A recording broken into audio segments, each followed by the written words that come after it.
what I would like to say is that tonight we will have this 2-hour information gathering, solution searching meeting, and it will close at 9 o'clock.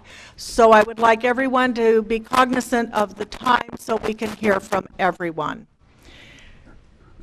Tonight I would like to thank all of you for coming. I see that we did the right thing in getting the McGaw Auditorium. We had no idea how many would come, but we certainly wanted it to be available to all. So thank you.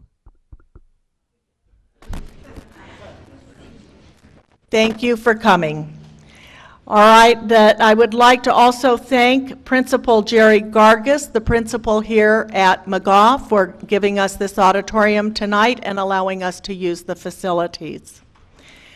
I would like to recognize my fellow council members that are here.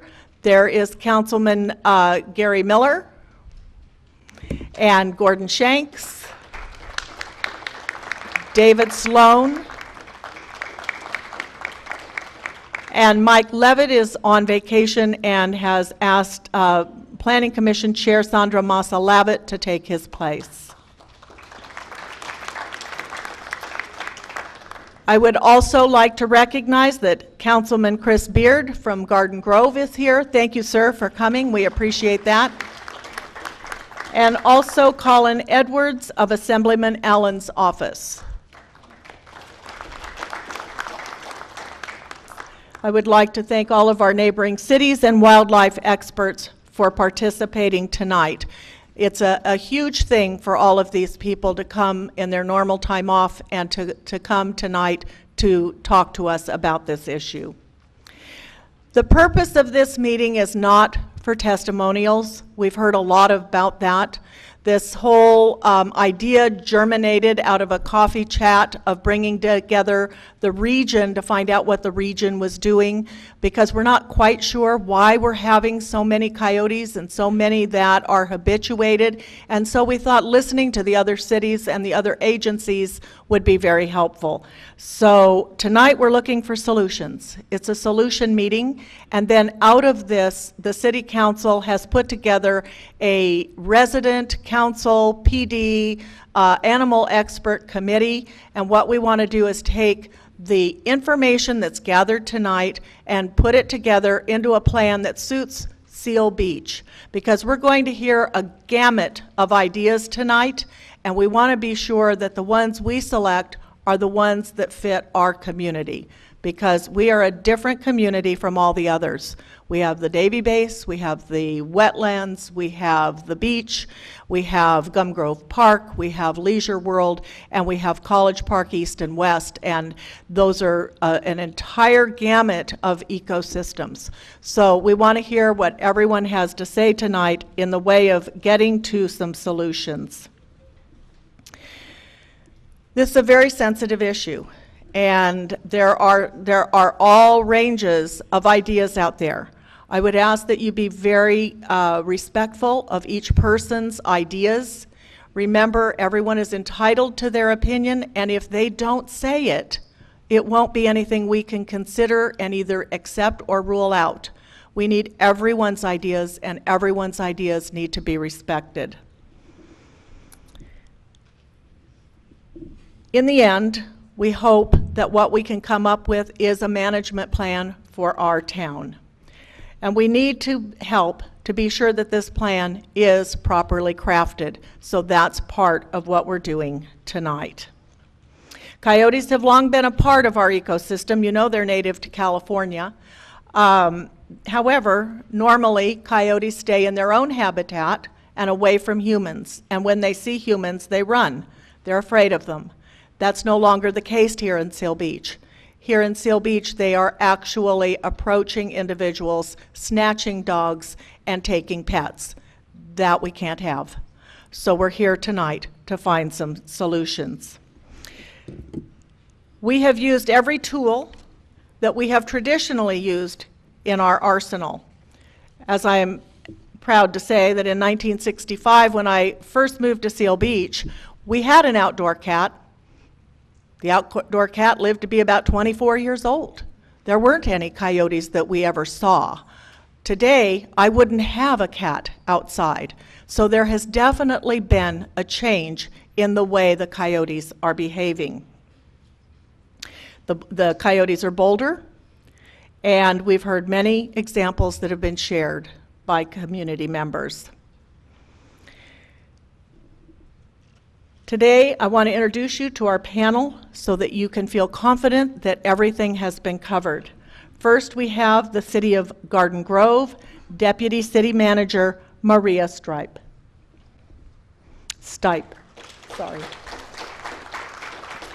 The City of Los Alamitos, Support Services Manager Cassie Palmer. From Rossmore, Elizabeth Deering. We have the Orange County Animal Care, Katie Ingram, who is representing mainly the City of Cypress tonight, although they do cover other cities. From the Naval Weapons Station, we have Navy biologist Bob Schauman. From the Joint Forces Training Base, we have Lieutenant Colonel Nathan Range. From the California Department of Fish and Wildlife, we have Mr. Kent Smurl. From Long Beach Animal Care Services, we have Manager Ted Stevens. And we have also our Seal Beach Police Chief, Joe Stilanovich. We want to hear your questions and your ideas, but first we want to hear from our panelists so that we have something to bounce off of. We have asked the panelists to take 5 to 8 minutes to describe the coyote issue they have dealt with in their own agency or their own city, and how they have dealt with it, what has worked, what has not worked. And then that way we can find out what has been done.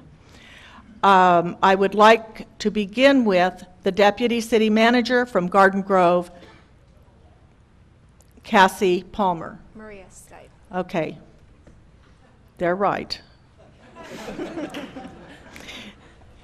So we're going to start with the Deputy City Manager from Garden Grove, Maria Stipe. Sorry. Thank you. Did you want me just to start and share our history? Yes, please. Tell us what you have to tell us about coyotes and your history in dealing with them. Okay. Garden Grove has always received reports of coyote sightings, several per year. I've worked for the city for 17 years. Before working for the city manager's office, I worked in public works. And we always managed the coyote reports or sightings through public education. We contract for animal care services through the County of Orange, and they have an excellent informational brochure that they post on their website, and this has always been our primary tool in terms of our message and our communication with our community. And that was very successful for many years, and in the spring of 2013, we experienced a significant change in terms of coyote sightings and reports. We started to get more calls. In addition to calls being routed to animal care services, they started to reach the city manager's office. And we had received a couple of reports of cats who were killed. They were longtime pets of our residents who were extremely emotional about the loss of their animals. And then in addition to this, our council member Chris Beard, who lives on the west end of our city, was hearing from his neighbors and also seeing himself coyotes within our city and in our city parks.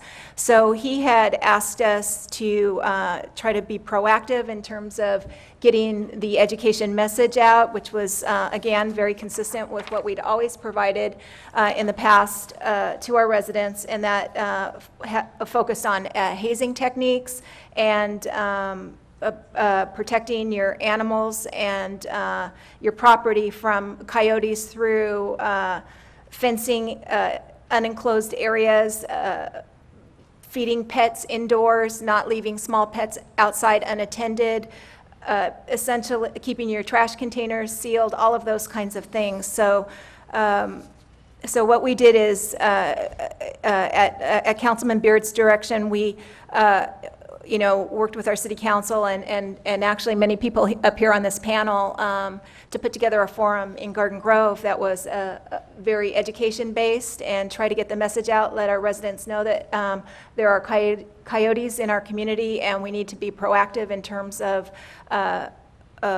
living with them and keeping them, protecting our pets. So that was our strategy, and we were planning to just continue with that same strategy.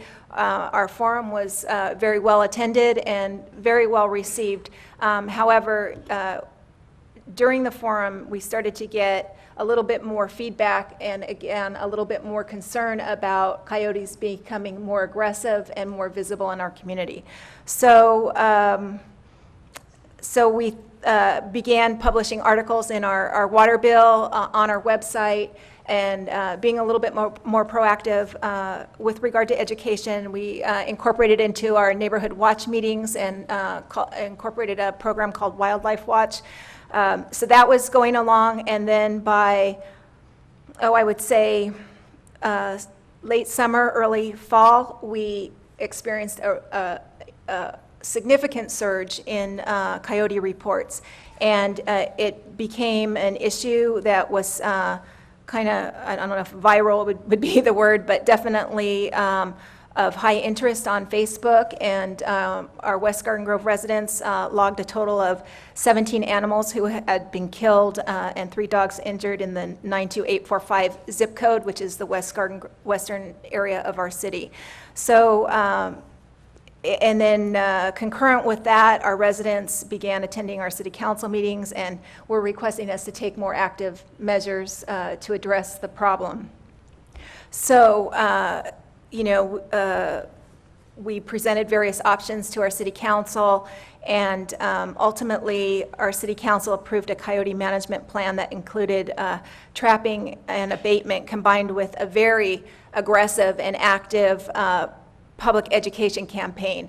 So we didn't want to, we were reluctant to move forward with trapping, and we certainly didn't want to do it without addressing the issues that were attracting the coyotes. So we launched a very active public education campaign. We put up a hotline number on our website. We began tracking very actively coyote locations and sightings and reporting them, keeping track of that. And then when we ultimately did hire a trapper, we provided him with all of those locations, so that would assist him in his efforts. So, do you want me to just keep going? Okay. With regard to the trapping, we did one segment of trapping which took place over a 2-week period, and our trapper was successful in capturing a total of 3 coyotes. I believe it was 1 male and 2 females, or vice versa. I can't remember. But in any case, 3, and then it ended, and we did see, I don't know if it, I like to assume that it was as a result of the trapping, but shortly thereafter could have been weather conditions as well. I don't know for certain, but we saw a significant drop in our coyote sightings and reports, and we have been consistent with that drop ever since. Now, we have continued to track the sighting reports, and we probably got 1 to 2 sightings a month after that, and then again in June we saw an uptick, a slight uptick, and we had another resident who lost a cat and was extremely emotional about it. So we did ask our trapper to go back out and take a look and see what was going on out there. He did set up and was prepared to do trapping, but was unable to capture anything, and he reported back that he did not see a significant number of coyotes in the city and had asked us to provide him more information as we received reports. But since that time, we have not received reports. So that's very fortunate, and we have not had to capture any coyotes further. So we are continuing with our aggressive public education efforts, and this is our current water bill insert, and you can see we have a coyote message in this insert, and we've been putting our coyote message in our recreation brochures, our website. We have a hazing video on our website. We continue to distribute all of this information and encourage our residents to practice, best practices with regard to keeping their pets and property safe. That's it. Thank you very much. From Los Alamitos, now we'll listen to Cassie Palmer. Thank you, Mayor. In Los Alamitos, we started recognizing this as an issue back in 2006. And at that time, our city council asked us to hold a town hall meeting similar to this format, where we invited some speakers out. And the community came out, and yes, it's a very passionate issue, and it's passionate on both sides. We had many residents that came and brought pictures of their pets that had been, eaten by coyotes, and then we had residents from the other side that were very opposed to any type of eradication measures. So at that time, we started a public awareness campaign, putting out information, and the number one message at that time that we were putting out was get rid of any kind of attractant. The food, the water, your pets, leaving them outside at night, if they're small pets particularly, their food. So we started sending out that message. We continued to have a problem, and in 2007, for the first time, we decided that we would hire a trapper.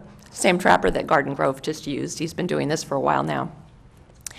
And he was able to catch 4 coyotes that first year. It's not cheap to trap. We only did one segment of trapping, which is a 2-week period. They trap only on business days, so it's a total of 10 business days of trapping. Then in 2008, we continued by holding those neighborhood meetings and going out. When we'd go out with a crime prevention message, we'd also go out with that coyote message and start talking about getting rid of those attractants. The fact that coyotes can climb fences, they hide in shrubs, and the things that people can do to make their home safer, and to yell and haze and throw tennis balls at coyotes, or anything you can do to get them, to stay away from your yard. So that year we again trapped, and that year they only caught one coyote. The following year we continued with our public information campaigns. We were running some little slideshows on LATV, our local channel, putting them on our website. We started tracking all of the activity, and along with Long Beach Animal Control, they track anybody who calls into the Animal Control Center or goes on their website and reports any sighting, a pet attack, or anything like that. They keep a running list, and then all the calls that come in, I keep a running list. So we reconcile those lists at the end of each year, so we're able to see which messages are duplicate, and often there are duplicate messages for it. The problem with that is that not everybody is reporting the coyote activity. My guess is it's a very small percentage of the people who are actually seeing them that are reporting them.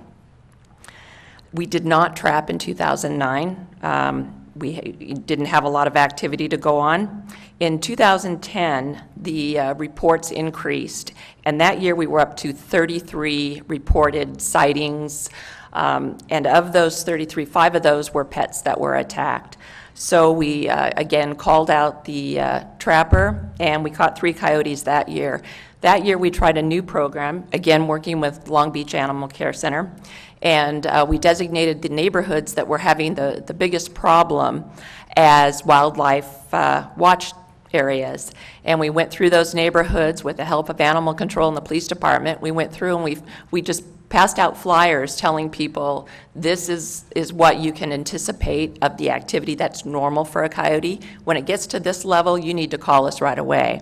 Please report any activity. And it was basically an effort to help us track better what was going on in our neighborhood, as well as make our residents aware that, don't leave a 2-year-old out in your backyard. You might have thought that was safe, but a coyote can come over the fence. So That was the message. We trapped again that year. We got another 3 coyotes. 2011, same thing. We have these little email blasts we send out, similar to a Twitter feed, but they're just email. You sign up and we send them out and put out little warning messages about coyote activity, reminders to remove the attractants, how to haze, website information. We trapped again that year. We only had 9 sightings that year, but it's not based necessarily just on the sightings or the number of pets. 5 pets were attacked. It also has to do with the level of the aggression.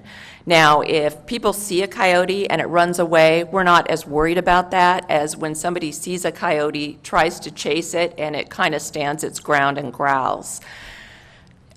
There's a certain point where we decide maybe we need to go after those coyotes rather than just the routine hazing. Another situation, we have some houses that back up to the base and the coyotes would routinely come over in those backyards. They know the routine. They know when the pet's going to come out and take its last little outing before bedtime. So even though the resident would walk outside with his pet on a leash, the coyote would come over the fence and stand right there and watch, even though they're trying to shoo it away. That's a little too brazen, so when we start seeing that activity and it's occurring several nights in a row, that's when we call out a trapper and say, you know what, we have a real problem over here. We give him the address, and then he knows where to work and hopefully catch the coyote that's the aggressor, because we don't want our trapping to be indiscriminate, because that just exacerbates our problem.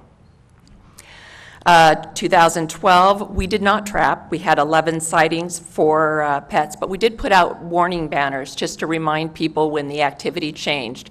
Right now, it's just a wildlife, watch area, report sightings, and then we put up other signs when the coyote activity increased so that people would be aware, oh yeah, they're active again. In our area, they're most active June, July, August, September. Primarily, August is our biggest month. We didn't trap that year. There were 4 pets that were injured. 2013, we had 20 sightings. We trapped last year, and 5 pets were attacked. We caught 4 coyotes last year. One of the things that we also implemented was a measure to go out and repair fences where they were coming into the parks. Coyotes frequently will, if it's easy for them, easier than climbing over, they'll tunnel under fences. So our public works crews went out, we walked the fences, and they really bolted down the fences so the coyotes couldn't dig under. And that was a way just to make it a little more difficult for them to get into those parks. We also put signs up in our parks, just telling people, if you have a pet, keep it under your control. Don't let it out on these long leashes where a coyote, sees it as prey. Keep it right next to you, and if it's a little dog and you see a coyote, pick it up and hold it. And, when I walk, I carry a walking stick. So if a coyote comes after my little dog, I pick up my dog and I've got a stick. I've never had that occurrence. But I know some people have had that experience, and a lot of people in my neighborhood, they walk with a golf club for that purpose. And, if you're prepared, you're not going to have to beat the coyote. You just swing at it and it's going to run.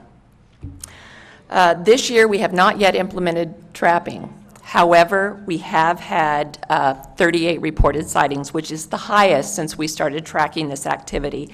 And this, again, is the combined list where we've reconciled it with what animal control has tracked as well. And this year, it's the highest number of reported animal or pet attacks, and that's at 6. So we're continuing right now. Our number one message is the public awareness, encouraging people to remove those attractants and hazing. But we do trap as a last resort, and it's for public safety. When those situations that I described as I was going through my list, those are the reasons that we will call out a trapper. This year, usually our trapping takes place August or September. So, what happens the rest of this month will probably help determine whether or not we actually implement it this year. Thank you very much. We're going to move on now to Ross Moore and Elizabeth Deering. Good evening. I recently took over the coyote responsibilities in the community. A couple of years ago, we did have kind of a big problem with coyotes, but at that time, there was another community group that sort of, took control of that, and they're no longer with us, so now I've...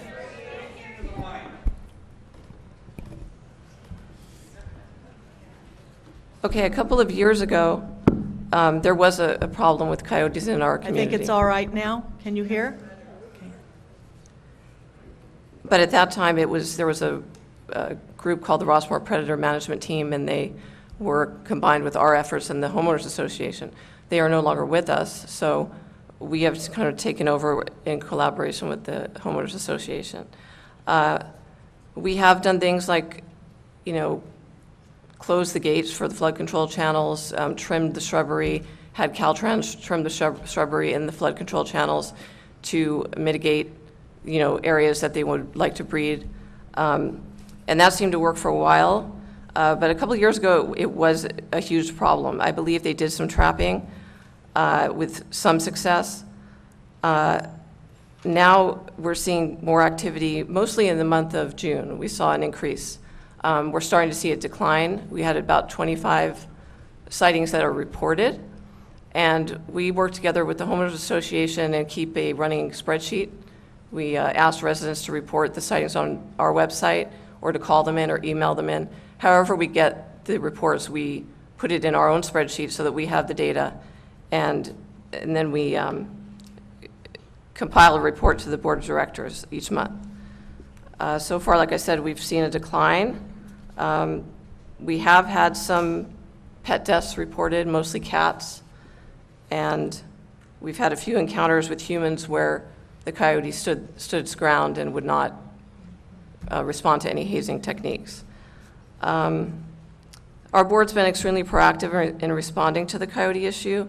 We provide the community with the website information, email blasts. We have a quarterly newsletter that we put out that's on our website, and we did a story on coyotes.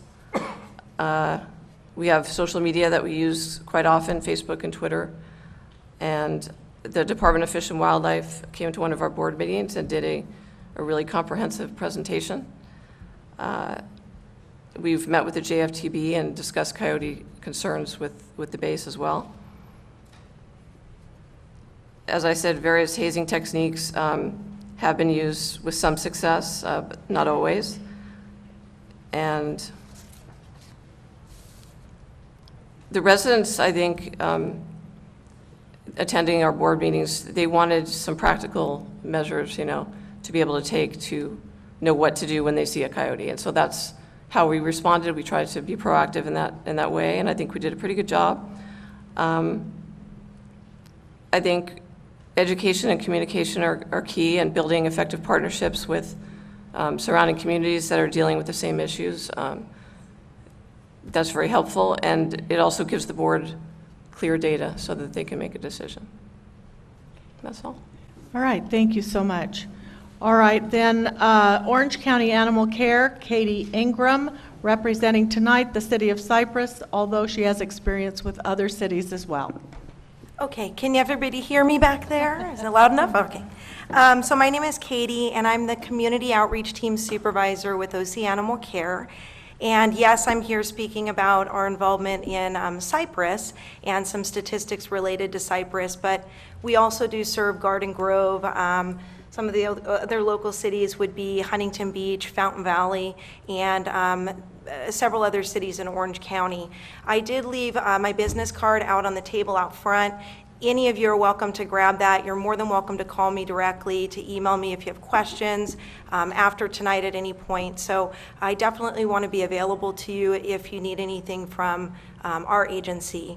I participate in these meetings fairly regularly. We, as OC Animal Care, are somewhat limited in how we respond and when we can respond with coyotes, but I do want to be present, and I do want to be out at these meetings so that we can make contact with you and hear your concerns and answer any questions that we can about what we would do.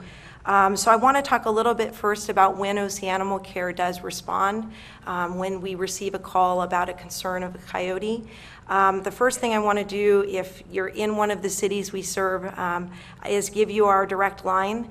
If you have a coyote sighting or you have a concern about a coyote, you can contact this line and we can assist to determine if we're going to send an officer out or just take a sighting report. So our direct line is 714-935-6848, And I do encourage any of you that live in our cities to please call us. Even if we don't come out, much like the other folks you've heard from, we want to track every sighting of a coyote that we have in our cities. We do keep track, we do look at those reports, and it helps us identify problem areas, problem coyotes, and issues that may need addressing. And if appropriate, we might reach out to Fish and Game. We may reach out to these folks here if we're having an ongoing issue. So we do want to take those sightings from you. Yes, it's 714-935-6848. And you just need to say that you want to report a coyote sighting. What'll happen is the dispatch operator that answers that call, they're going to ask you some questions to determine what response that we're going to provide.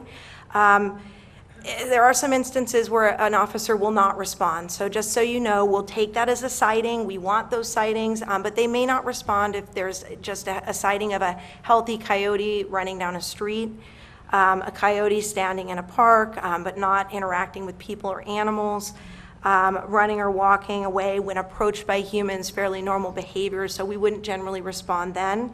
But again, even if we don't send an officer out because the coyote is behaving normally, we want that sighting because it helps us with our tracking, and it helps us work with our cities in a more effective way to identify issues.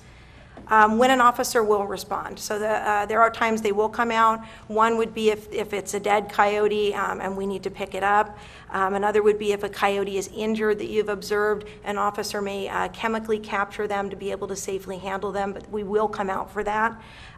If coyotes are causing any type of specific or direct threat against people, much like we discussed earlier, if they're not backing away when somebody's making an attempt to scare them, they're growling, they're charging, we want to respond. We have responded in those situations. An instance would be we had a coyote that had been purposefully habituated to people. Somebody was feeding it at a local park and had become completely accustomed to eating at the park and being around people, and was getting to the point where it was becoming a nuisance and potentially a safety hazard, trying to grab food out of people's hands. We did go out and we ended up capturing that coyote and euthanizing that coyote. It was a problem coyote that was posing a serious potential threat to people. We don't have the authority to trap, relocate, or eradicate coyotes, so our agency does not, but by contacting us, we can determine if it's something we can come out for, or at least get that sighting so we can collect the information. An officer can come out and help you haze. So if you're not comfortable hazing a coyote, or you have a coyote standing there, they can come out. The challenge with that for us does tend to be that by the time they're there, they may have moved along. So instead, they may walk you through some processes to see if you can scare it away when it's there at that time, to reinforce their fear of humans. Some of our experiences, and this would be Cypress specific, and some of this is overall. I've been with OC Animal Care just about 8 years. During that time, we have handled 13 coyote bites to people. So it is something our agency enforces rabies laws, so people do report bites from domestic animals and wildlife to us. The overwhelming majority of those bites were unprovoked bites, meaning they weren't coyotes running up and grabbing people. They happened in situations where somebody's pet was being attacked or taken, and the person, as I would, reached in to protect their animal, and they were bitten in the process. There are also instances that we've taken regarding coyote bites. It would be situations where children believed the coyote was a dog and tried to pet it, tried to corner it, and ended up getting injured in the process. So in those situations, we provide a lot of public education to the community. We go out to schools, we speak to children, we speak to adults, of course, so that we can help people be safe when they're around coyotes and not potentially put themselves or have their children put themselves into a situation where they could be bitten. We do mostly handle domestic animal bites. So kind of to put that in perspective, we had 13 coyote bites in 8 years. During that same time, we had 13,000 domestic animal bites, mostly dogs. So that's kind of the majority of what our agency handles when it comes to public safety, would be bites from domestic animals to people. This year alone, we've had about 1,800 domestic animal bites. I did run some of our wildlife sighting calls from Cypress just for this year so we can have an idea of what we're looking at. So far in 2014, we've taken 23 coyote wildlife sighting reports or injury to pets reports at the shelter. Of those 23, it looks like on average we're taking in about 1 to 3 calls a month. Our heaviest months this year were July, August, and actually so far in September we've had 3 in September. 3 in July, 3 in August, but 3 already in September. So we're kind of looking like September is going to be our busiest month, much like I think Garden Grove was experiencing. We do tend to see that trend, that in the summer months, those are the months where we expect to, and in fact do, receive the most calls. And that is generally because the coyotes are breeding during that time, raising their pups during that time. And during the summer months is when we would generally focus our public education efforts in the community. We have postings on our Facebook page. We posted on our Twitter account if you follow Twitter. Right now on our website, there's some information there, right on the homepage about coyotes. We have our coyote flyer I've left out there, and Maria mentioned, and I'm loving her mail insert with information as well, and I definitely think I would like to take that back to our agency to get the word out to an even wider audience in our community on what they can do and when we will respond. Just some general information. These are some of the things that we talk to kids and adults about at our regular programs, and I'm sure you've heard a lot of these things before. But just to kind of reiterate, from what we see when we talk about a healthy coyote, the one that we're not going to necessarily come out for and respond to, those would be the coyotes that are just walking down the street. They're standing on the fence, but with a normal amount of activity, they run away. But even those coyotes can pose a threat to small animals. They may potentially injure a small dog. An outdoor cat, especially a spayed and neutered cat that's less active outside, is definitely an attractant. And neighborhoods that maintain feral cat colonies, those are definitely neighborhoods that we get quite a few calls of sightings in, because there's a population of feral cats there and an attractant for the coyotes. Generally, some of the other things that we see that draw coyotes in, trash left out on property. So sometimes when we go to these meetings, folks will stand up or come to me afterwards and mention, I know who it is. It's one neighbor down the street, and we're working with them, but they aren't necessarily picking up their trash. They're not covering their trash. You know, how can we better educate them, because they're creating a situation that's drawing the coyote in. So the trash can be a big issue. The unpruned shrubbery, allowing for a place for the coyotes to den up, can be an issue.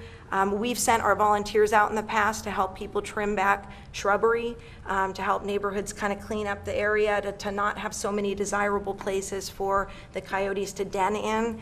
If that's something we can offer through our volunteer program for some of you, please again email or call me, and we'd be happy to work with you to figure out how we can get that done. Fruit trees with fallen fruit, water left out to feed dogs, swimming pools. I've been to plenty of houses where we kind of look at attractants and there's no food, there's no water left out for the dog, but they have a beautiful uncovered pool there that is bringing them in for them to drink. Squirrel and bird feeders, neighbors feeding coyotes. We wish that didn't happen, but unfortunately in some situations, once we really start discussing the problem, unfortunately we find out that someone in the neighborhood is feeling bad for the coyote, feeling like they don't have food, and they're leaving food out and not realizing that the nuisance, the potential nuisance that could cause for the neighborhood. Plus the side that you're giving that coyote a positive experience with humans rather than teaching them to be afraid, and much more likely that coyote is going to become more emboldened and brazen in the neighborhood. And then we also do discuss quite a bit with folks animals left out in backyards, especially in areas where through our tracking reports we can identify there's lots of sightings, there's lots of issues, there may have even been some pets already injured. Those would be neighborhoods that we would strongly discourage small pets being left out unattended, especially during dawn and dusk. And even following the same schedule every day, if you let your dog out every day at 6 and that coyote sees it out every day at 6, there's the potential there that they learn that routine and they wait for the right moment to come back. And I know for me, those are the toughest calls to get at the shelter, and it's the hardest thing to hear from folks, because much like you, my pets are my family, and I couldn't imagine what it would be like to go through a situation like that. And so we talk a lot about how we can help so that we don't have folks losing their family members. We talk quite a bit at our schools about teaching kids about coyote behavior. Again, many of those bites have been unfortunate incidents where children just thought it was a German Shepherd, it was a dog, tried to pet it, cornered in a schoolyard where they thought, oh, well, we'll help it, and unfortunately ended up being bitten. So we talk to kids a lot about the differences between coyotes and dogs, specifically German Shepherd. That tends to be the one that most people identify. When they call the shelter, they say, it looked like a German Shepherd. We teach kids not to run if they see a coyote, and I mean, I know our impulse is to be scared and bold, but to back away slowly, and how to be safe. And then that they report those sightings to adults so that adults can be aware that there was a coyote present, and then you, of course, can contact us directly and we will make a determination on how we need to respond there. We also suggest with children and even adults that you might, if you're in an area where you've had a lot of sightings, you might think about carrying a whistle, an air horn even, some people carry those, and that would serve for two purposes. Sometimes that'll scare them away, sometimes, but it also helps to alert your neighbors that something is going on outside. So if your neighborhood is very aware that there's a coyote issue and y'all are watching out for each other, that might be a trigger for other neighbors to know something's going on. I'm going to get outside and see if they need help, see what I can do, call animal control. You definitely don't want 50 people blowing air horns, but if you're using it when you see them, or if you're using it if you feel like there's a threat, it might be really helpful to make an alert rather than feeling alone and not knowing what to do.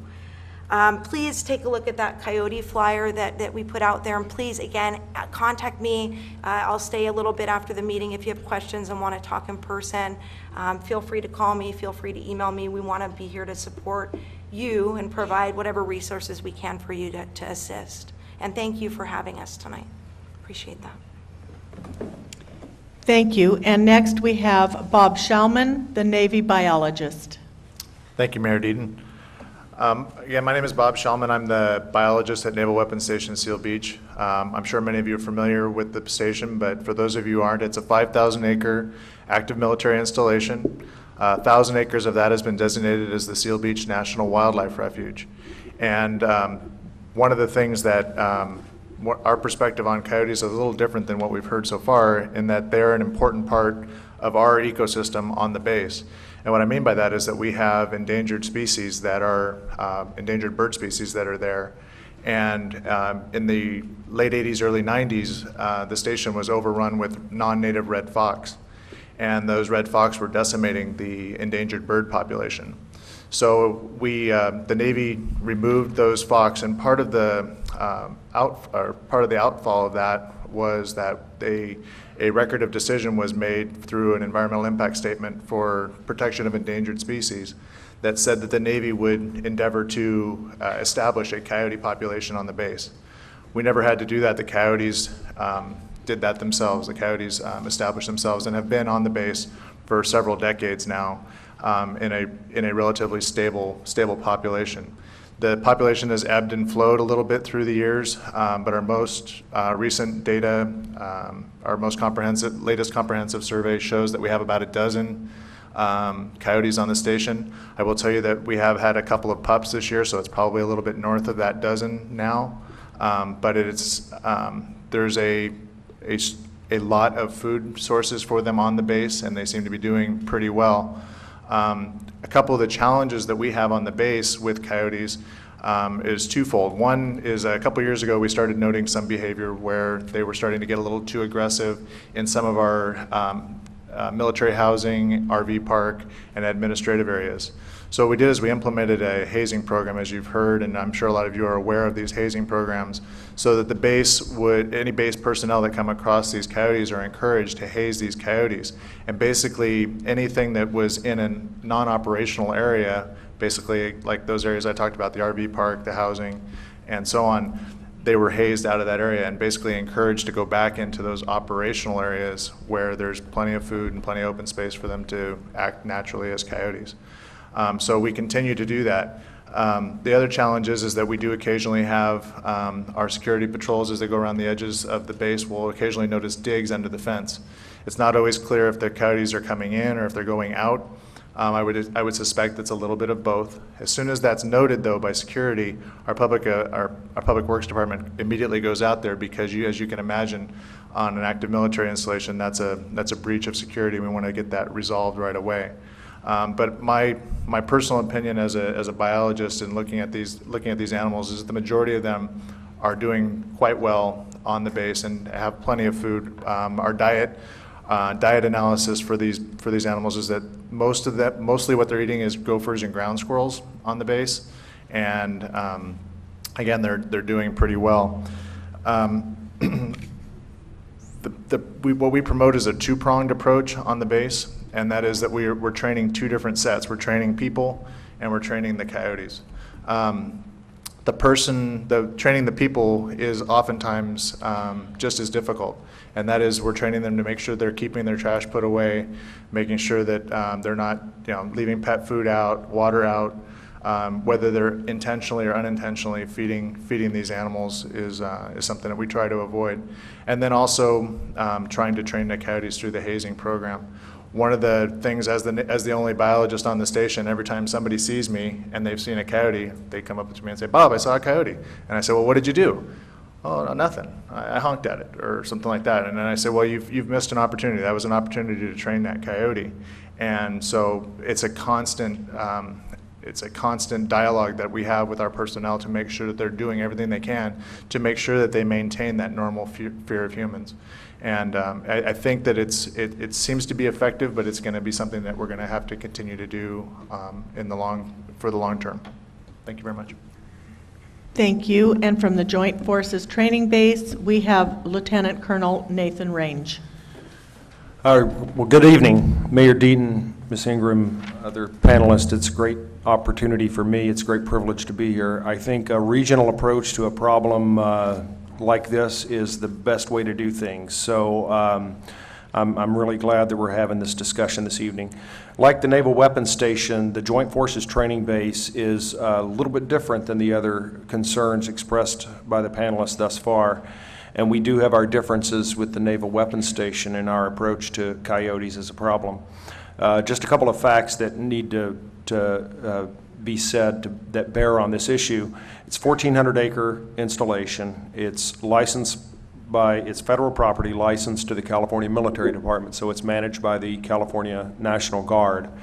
For us, we have no residents that actually live on the installation. We have no military housing there. So the people who come to our base are day workers. They're employees of the tenant organizations, of which we have just over 50 different organizations on the installation. So we estimate approximately 600, average 600 people who come onto the grounds, and almost all of them are just during the day. One of the greatest activities that takes place on the base is our airfield, and so we're a little bit unique because we have an active airfield that has quite a bit of activity. Both military and non-military aircraft take off and land, and we have quite a number and an increasing number of takeoffs and landings per year. So our approach to coyotes is directly related to our approach towards birds. And for us, we saw an increase in the past 5 years of bird airstrikes. So I would say there have been about 10 bird airstrikes on aircraft over the past 5 years. In the last couple of years, we've seen a decrease of that, and it may correlate to the increase of coyote sightings, because the greatest attractant to birds are ground squirrels, rodents, and those sorts of things. Well, when the coyotes are on the installation, they compete with the birds for that attractant. So historically, coyotes have not been of great concern to us for all of those reasons, for the fact that we don't have any permanent residents giving us information all of the time. So we don't have hard numbers of what coyotes we've seen over the past few years. I would estimate that it's probably a few less than what Seal Beach has tracked, so probably fewer than a dozen at any given time of coyotes actually making their home on the Joint Forces Training Base. That said, I would say it was about November of last year, Ms. Stipe called me from Garden Grove and expressed her concern and really read me into the issue. So at that point, it energized us to start looking at coyotes as part of a more comprehensive wildlife assessment on the installation.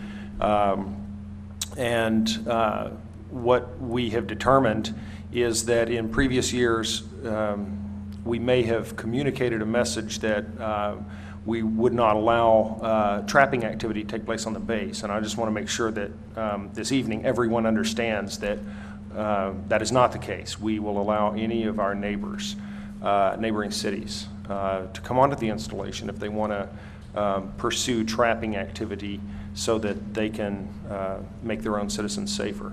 We are standing by you in that. Any kind of problem with coyotes, though, and a corresponding decrease in the coyote population will cause us to pay careful attention to the population of birds on the installation. So while we invite eradication efforts when they need to spill over onto the JFTB, at the same time we're going to be monitoring our bird population very carefully. We want to keep bird airstrikes at a minimum.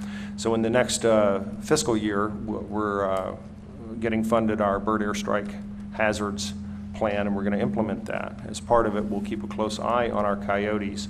And from this point forward, our current policy is that any sighting on the installation by any of our tenants or visitors will be reported to our environmental office, and we'll start keeping numbers, just like the cities do.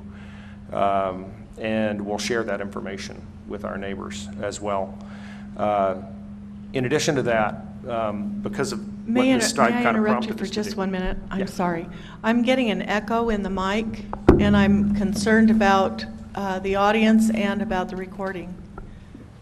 Okay, thank you. I'm sorry, go ahead. I don't know if I'm doing that. Maybe that's just my voice that echoes. No, don't know. I was, no, we're good. Okay. And so we began to do an information campaign on the installation with the tenants based on all of the guidance that we've given that corresponds to what the cities are doing with hazing. So our tenant organizations understand that they need to haze coyotes, report them, and not attract them with pets and food and other things that could attract coyotes. So as we go forward, we'll go forward in partnership with the surrounding cities.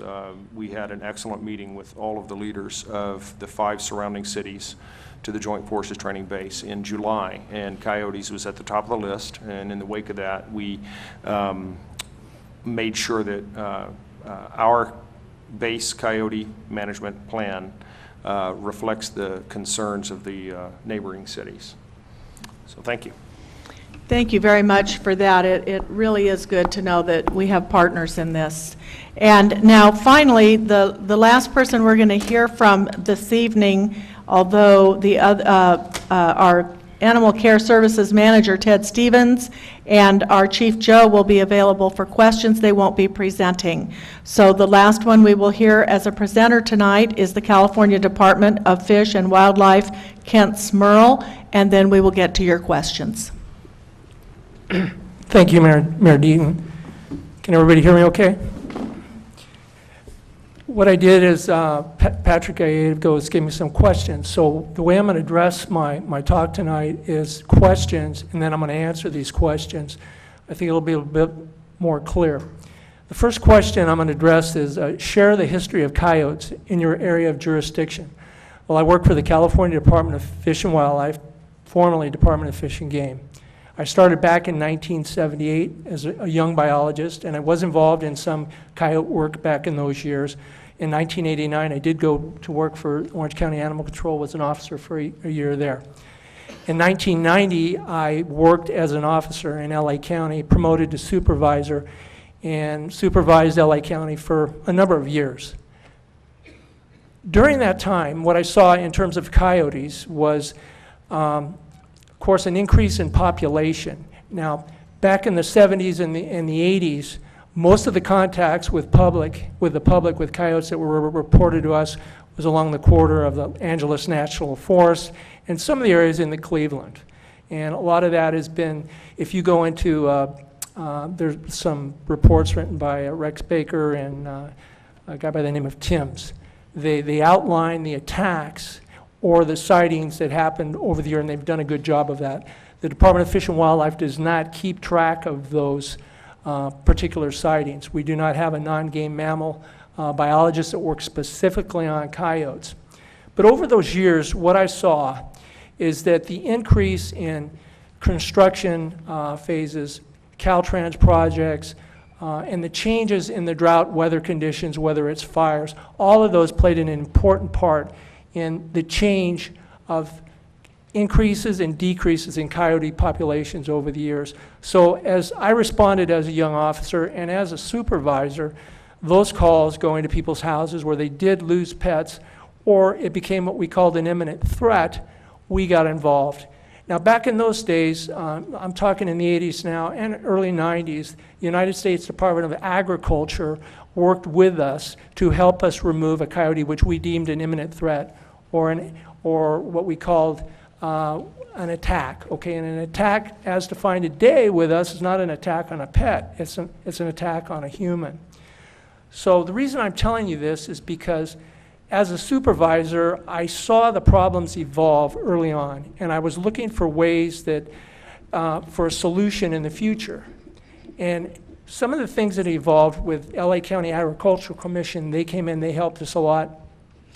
It got to where agencies just did not have enough people to respond to this. People were looking for the state to be the white knight that went in to help rescue people with these coyotes.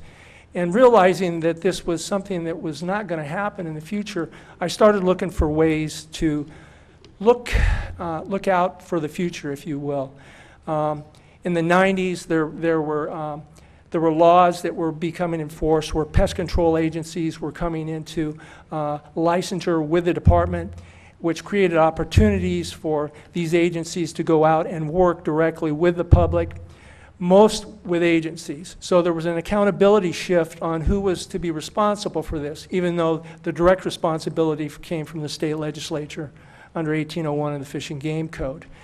But as the years progressed and we started to eat up more of the habitat of the coyote, we saw that there was more of a change. What I saw when I was sending my officers out and they did investigations, that each time there was a bite or there was contact, the investigation showed that that coyote, somewhere in the area, was being influenced by a change of its behavior either through indirect or direct feeding. That was the commonality in all the cases during these investigations over the years. So with not having enough game wardens to respond to these things, the question I asked myself and my supervisors is, what are we going to do?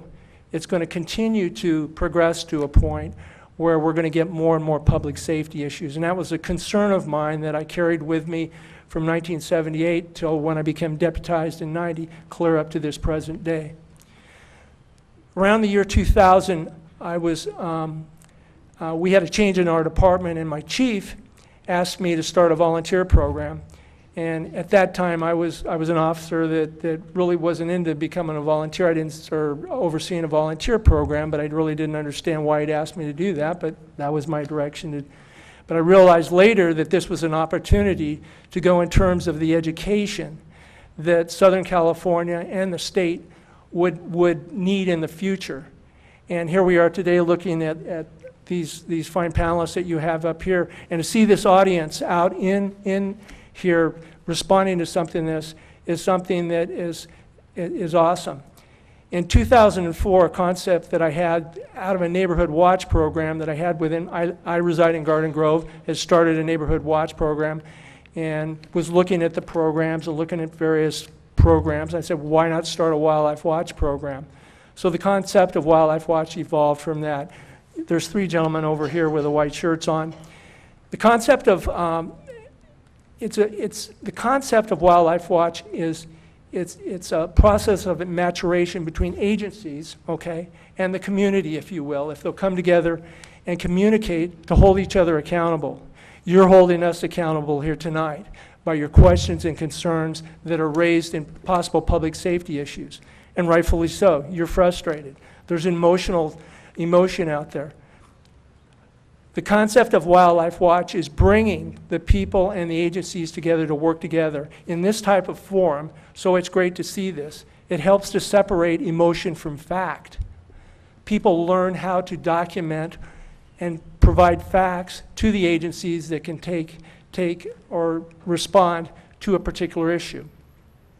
The other thing it does is it helps identify which animal is actually causing the problem, rather than going into a situation where we may be taking animals indiscriminately.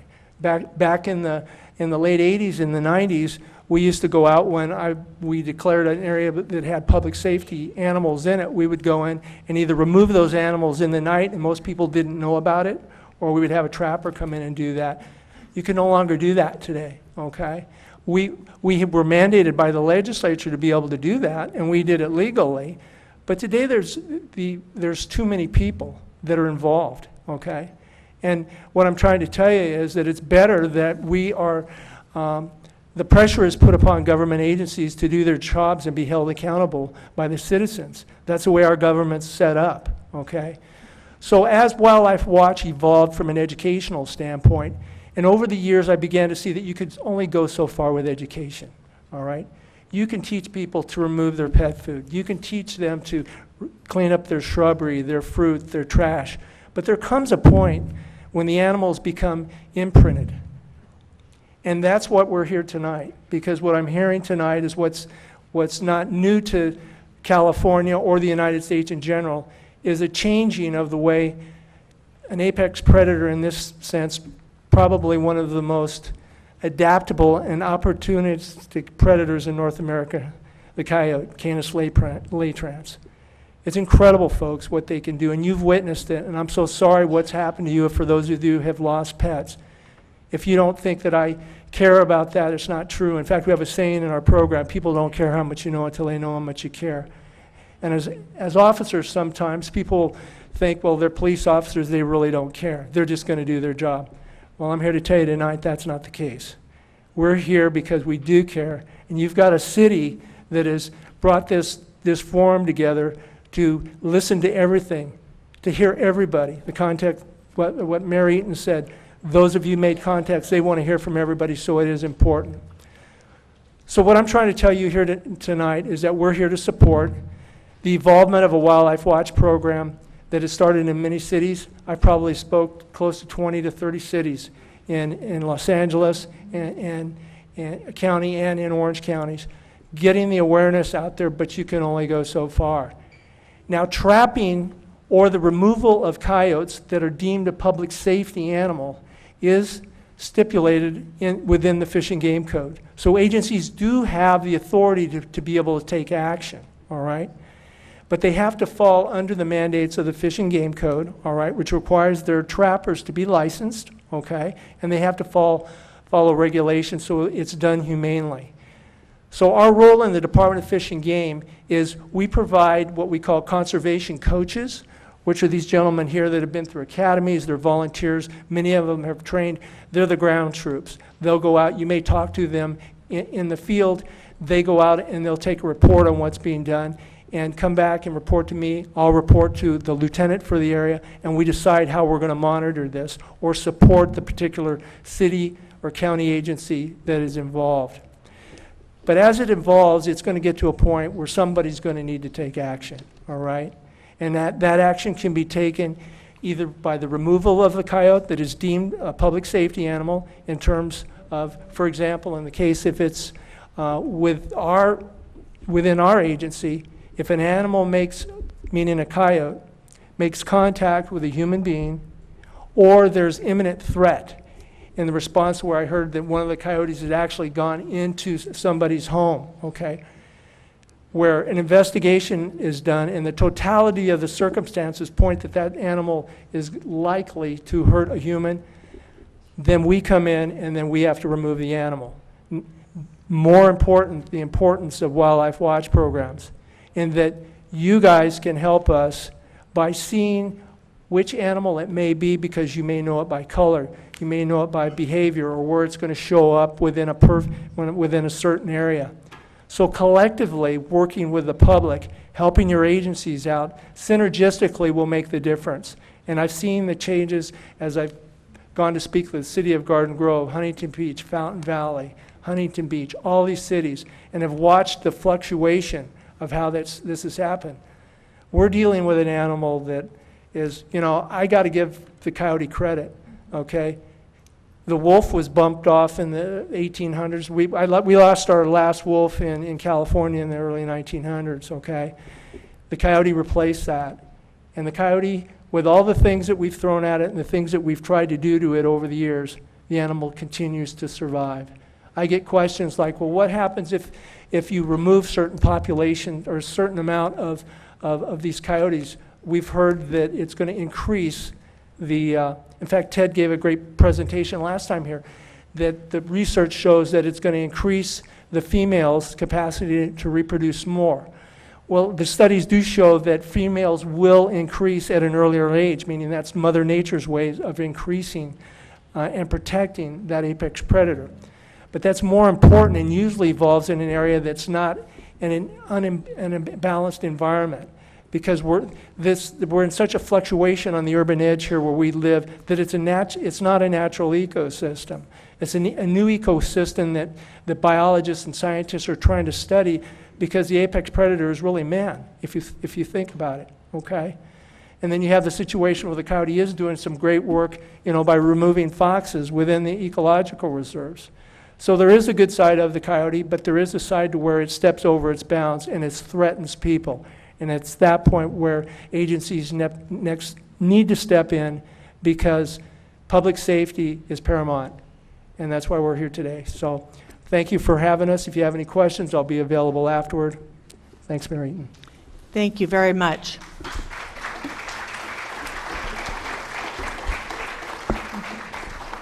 All right, now we come to the time to ask questions of the panelists. You may have a minute to ask your question, but if you don't need a full minute, take just what you need and we can get more questions and more people participating. If you'd like to, just come up to the mic, and I think we'll go really fast if you line up at the mic, and then we'll take the questions and answers, because we only have a little more than 45 minutes. Line up at both mics and we'll alternate. All right? I'm going to start right here. Sir, you want to give your name and question? Yes, my name is Art DeBolt. I'm from the city of Los Alamitos. I live up there, and we had a problem, which our city has taken care of and continues. I guess kind of a left-handed question, it would go to the speaker from Fish and Game, but it's basically a comment. You mentioned the research. You mentioned Tim and Baker. I would just like, by way of solution, which I think our city kind of followed, and so as did Garden Grove, there is the research paper of Tim and Baker. There are professors in the UC system. It is called Coyote Attacks: An Increasing Suburban Problem. This is a must-read by the city. Is that the UC Davis one? UC Hopland, or from Tim and Baker are the authors, and the gentleman there referred to them. And basically, I will just say this, that there is a predictable hierarchy of behavior that is elicited, 1 through 7, that culminates in a coyote attack or contact with a human. And those are predictable behaviors. The number 6 before 7 is coyotes being seen in and around children's play areas, school grounds, and parks in midday. Has nothing to do with contact, just being in there. You're one step away after that from having a child injured. This is a research paper, bona fide, and provides you the research that you need to deal with the problem. the problem of imprinting and reinstilling fear of the coyote, the best way, as it is laid out here, most effective, is by lethal trapping or shooting, which is what is going on in Los Alamitos and in Garden Grove. And that reinstills the fear in the humans, and the problem abates for a while. Okay, It is thank you very very lengthy. much. I'll cut it off, but coyote attacks is a must-read. Thank you. Yes, I would ask you to please keep it to questions, although he did have a good suggestion and put something out for us to look at. Yes, sir. Okay, I have two suggestions. My name is Jim Hoover. I live in Leisure World. I have two photos that I'm going to give to Councilman Miller to show you folks. You can keep them. On Westminster Avenue, right near Apollo Drive, there's a 5-foot round big hole, that a drain, and it goes right into Leisure World, and this is where it comes out. And these coyotes can come in very, very uninhibited at all. Also, I want to share something with people. I'm going to make a little noise, Chief. This is called a stun gun. It is also a flashlight. My wife has one. It is not a real gun, but prepare yourself for some noise. You have off on, there's a flashlight, and it makes this noise that might help you. Prepare yourself. And you notice the light. Okay, did you have a question, sir, or No, just? those are two suggestions. Okay, thank you. Protection of people and prevention. Let's put a screen on these things. Okay, thank you. I think we are working with Orange County Flood to do that. Okay, here. Hi, my name is Sally. You can go ahead, Sally, and pull that right down to your mouth. Good. Okay, my name is Sally Mansis, and I live in Leisure World. I have a question regarding hazing. I have a dog who likes to attack coyotes, and a very small dog, and at least 3 times the coyotes have come up to the point where I've been hitting them with a golf club, and they won't go away. And I don't know what to do. Okay, any panelists want to take that question? Under the circumstances, for what I've heard today, you probably need to walk your dog in another area right now. Okay, excuse me, we were going to be polite. Wait. We were going to be polite and let everybody speak. Here's what I want you to think about. What he just said was, give us a little bit of time to take care of this problem. He didn't say that forever you would have to not do it. What he says is, for the moment, don't walk your dog, let's get the solution in place and try to resolve this. I mean, I want you to think about this. If you know that tonight you could have a coyote out there and you go walk your dog anyway, and then you're mad because the coyote's there, you knew about that to begin with. Let's work together, find a solution, folks. Mayor Deaton, may I make a comment? It's right outside my front door. Okay, Mayor I know, Deaton. but you know what I believe is that we need to call it in, and we need to go down that progression like Fish and Game said, and see. What we're putting this committee together for is to come up with a plan that we can address. But for tonight, would you take his advice? For tonight. And then we will put the committee together and come up with a solution, because we've heard some here tonight. We've heard that that you can abate the population, you can haze them back, but we need to get that done, and we need a few minutes to do that. Okay, thank you. Did a panelist want to speak? Yes, ma'am. Sally, I do realize you're going to have to take your dog out sometime, and obviously your golf club is not effective. It probably has to do with your golf game, but we're not going to comment on that. I would recommend, I'm not a coyote expert, everyone off to the right of me is, but I would recommend maybe a chemical agent of some kind. They have pepper spray and bear spray, and I hear even wasp spray is very effective, and it will give you some distance so you don't have to get close enough to the coyote to come in physical contact with it. But Yeah, the wasp so- spray is very stream oriented, and it shoots probably 16 feet, so that might be an option for you, because I want you to be able to take your dog outside. But I still want us to be aware that coyote may not be the coyote that bothers her. So you need to be sure that if you are out there, that you are protecting yourself and your pet, okay? All right, yes, sir. Yes, my name is Larry Gorman. I was born in Seal Beach, and I reside in the Bluff Heights area now.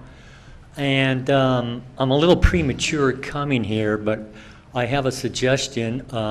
We have a new service that's going to go online December 1st, and it's called 911 Lost Pet Rescue on that.com.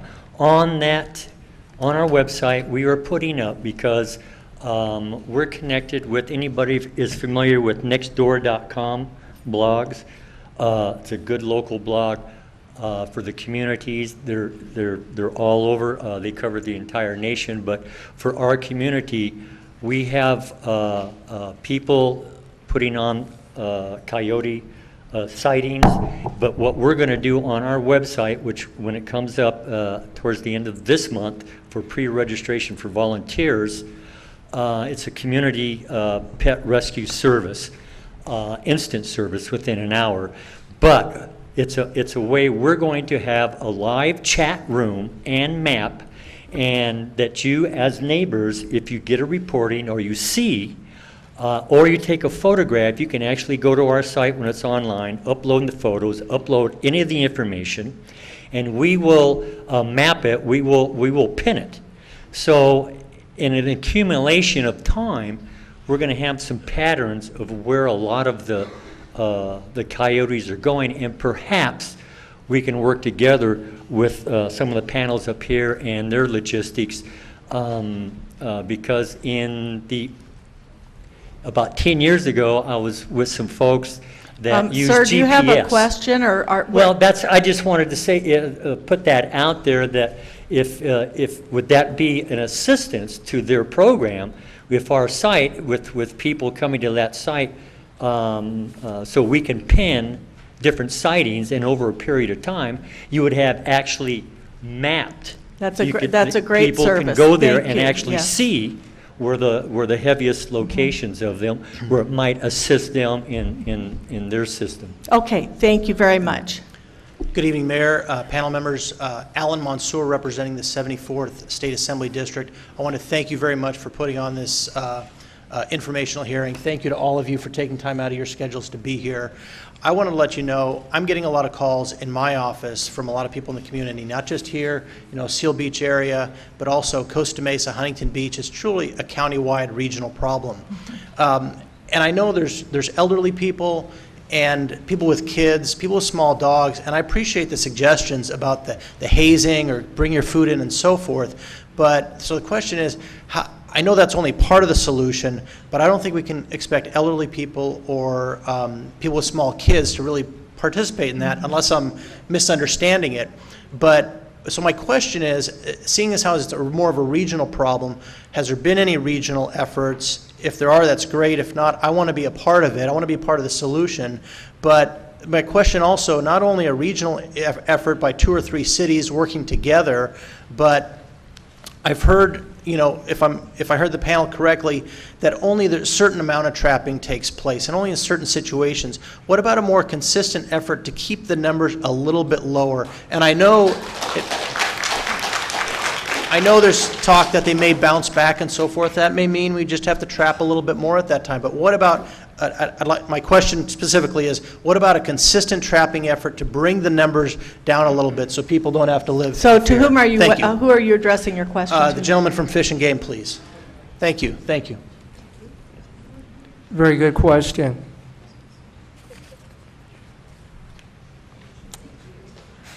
Two-prong approach. You can trap. Number one, it's going to be expensive, okay? But you're going to need to have a backup with a program, an educational program. That's our recommendation. From what you've heard from the panelists here tonight, that seems to be what's working. So if you just do the trapping, okay, you're not taking care of the problem, because you need to ask yourself, why are the coyotes here? And the answer is because they're getting food, water, and shelter. That's Okay. why they're there. So if the attractants, as our panelist stated, the key is to be able to remove the attractants. And you can only do so much of that, I understand that. But you got to keep doing it over a consistent basis. Mr. Mancher, great idea on a regional program. Talk to me afterwards. I'm right there with you. We need a coalition of cities and agencies across Southern California to do this. That was the whole concept of Wildlife Watch, how it got started, to be able to share information from each cities on what they're doing to be able to meet the needs of the citizens. Okay, thank you. And I would like to say that's what we're trying to do here tonight as well. Yes? I just have a comment. Since we're trying to increase awareness here, several months ago, I live on the Hill. First of all, my name is Chris. I live on the Hill. And we have lots of animals on the Hill besides coyotes. We have raccoons, red squirrels, skunks, and possums. And I was kind of interested one day, a few months ago, when I was getting out of my car and a salesman for a pest control company came up to me and wanted to sell me. And so I asked him, I said, well, what would you do about the larger animals? And he said, well, we use fox urine, and it deters them. And then, of course, you know, Bob Shulman, you were talking about the prey of the coyote, okay? Of course, they eat everything, plants, fruits, they're omnivores, I mean, they're opportunists. But they also like foxes, right? Okay, so it seems to me that using fox urine is attracting them. You're talking about attractants here. And I don't know how widespread it is, but from talking to some of my friends, it sounds like word of mouth is that lots of people are getting fox urine off the web themselves and using that, thinking they're going to deter the coyotes. And I think you all should know about that. And that's all I have to say. Thank you very much. Yes, I actually have questions. One for one for Nathan Range of the Joint Forces Training Base. You say you have a coyote population you estimate of about 12? I'm just basing that on the fact that Seal Beach has counted 12, and we're a little bit smaller in land area, so we probably have something that corresponds to it, just a little bit less. But the point was, we have not historically tracked numbers of coyotes because we don't have an active residential population there. Thank you. Is your 12 different than Mr. Shulman's 12? Or maybe 14 or north? Because that's awful lot of area over there. And we've seen coyotes with cats in their mouth jump the fence on Seal Beach Boulevard back. So we know that we have a food source for them. I would really like to know how many coyote we're talking about. And then I would like to know, how a family stays together when they continue to have pups. They chase those off. Where do those families go? Those are the types of things I'd like to know. Because we might have, let's see, north of 28 coyote over there. So that was my question. May I rephrase that question and ask what size of area a coyote family takes? And I think that might help us get there, because if we know what size of area one family takes, then we know more or less how many families we can accommodate. But they both mentioned a number, and I would like a clarification on that as well, Sure, Ellery. Thank you. Okay, so I would ask you both, are you talking about the same 12 or different 12? Well, it has to be a different 12. I mean, and I just based it off of Bob's comment. Right, that right, okay. he's So I think the counted question... them much more than we have. So Yes, well, I think that the I'm all with question it is, for are you reporting his and is he reporting yours? So they're different No, we're families. completely Okay. different. He's on the other side of 405 from our Okay. installation. Okay. But I'm all with you, and we want to start tracking our coyotes a little more carefully for the benefit of everyone. I think Okay. it's a great idea. And Mr. Shulman, can you tell me, how much area does one family of coyotes take? Well, the simple answer is it varies considerably. A study that was done in 1998 shows different home ranges based on habitat types. And one study that was done as far back as 1988 that was done in LA County showed that in suburban areas, the home range for coyotes could be as small as 1.1 square kilometers. So you're talking about one coyote per 2.2 miles, is that? Yeah, it's a very small area. Whereas this study, which was done at not only at the weapons station, but also included Joint Forces Training Base, Upper Newport Bay, and some of those areas, it showed let's see, this study showed 14.3, a home range of 14.3 square kilometers. And so when you're talking about differences in habitat types, it does vary. So in this particular study, which talked about, again, from suburban, the smallest range was 1.1 to the largest one, which is in southern Washington, where there's wide open spaces, shrub steppe habitat, was as much as 92 kilometers, one per every 92 square kilometers. So it does vary considerably depending on the habitat type. Okay, just one question. Do you think it's a smaller area urban-wise because there's more food available, or do you think it just is simply a difference in the animal behavior in the wild? I believe that the literature bears out that if there is more dense food in urban areas and suburban areas, so they can handle a larger number of coyotes versus an open area, which will the coyotes will start to act a little bit more quote unquote naturally, where they'll spread out and hold a larger territory. Okay, so I think the answer is our urban areas can hold a lot of coyotes. All right, where did I leave off? Yes, sir. Good evening. This question's for the gentleman from Fish and Game, which I will always refer to it as.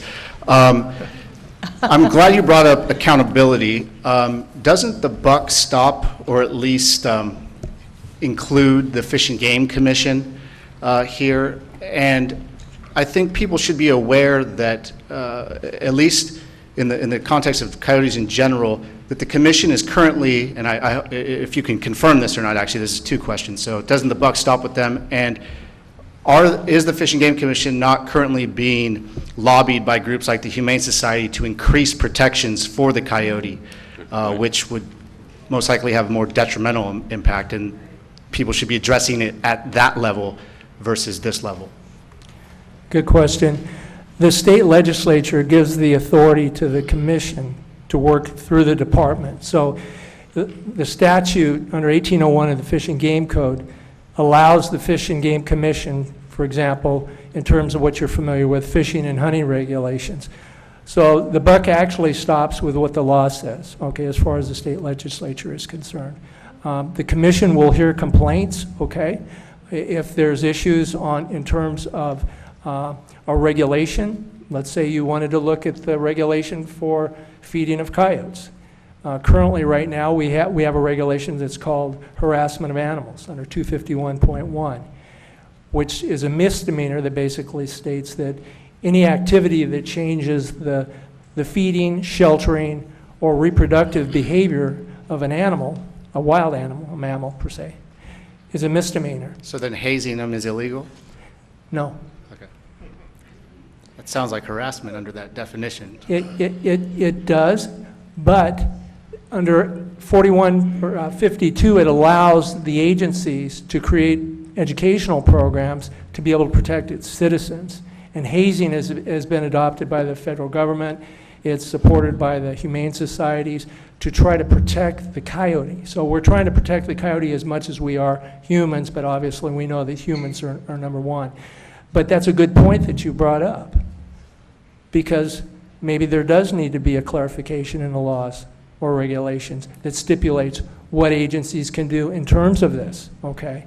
And that's how this comes up. When we get into these situations where people like yourself ask these questions to a body through the commission, okay?